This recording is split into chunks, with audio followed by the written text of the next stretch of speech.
নমস্কার বন্ধুরা, আমি তনিমা। আজকে আবার এসে গেলাম একটা মেকআপের ভিডিও নিয়ে। আজকের বুকিংটি ছিল উলুবেড়িয়ার ডাহুকাতে, তাই আমি আর মা পৌঁছে গিয়েছিলাম ঠিক সেখানে ঠিক সময়ে। যে দিদিভাইয়ের বাড়িতে গিয়েছিলাম সেই দিদিভাইটা ছিল খুব মিষ্টি। আমাদের সঙ্গে প্রচুর গল্প আড্ডা মজা করতে করতে আমরা ওই দিন কাজটা করেছিলাম। এখানে আমি মা সবেমাত্র গিয়ে পৌঁছেছি। এখানে আমি বসে আছি, মাও বসে আছে। আর দিদিভাইকে দেখবে এক্ষুনি দিদিভাই গুটি গুটি পায়ে চলে আসবে আমাদের কাছে।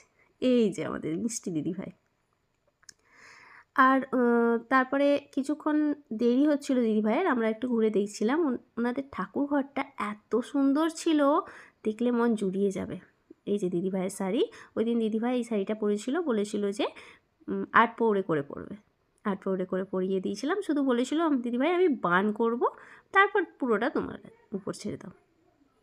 তাই আমি নিজের মতো করে মেকআপটা স্টার্ট করলাম। মেকআপ করতে করতে প্রচুর গল্প আড্ডা মজা করছিলাম। দিদিভাই খুব সুন্দর কথা বলে, আমার কাজ করতে ভীষণ ভালো লাগছিল। এই যে গল্প করতে করতে ধীরে ধীরে কাজটা কমপ্লিট করলাম।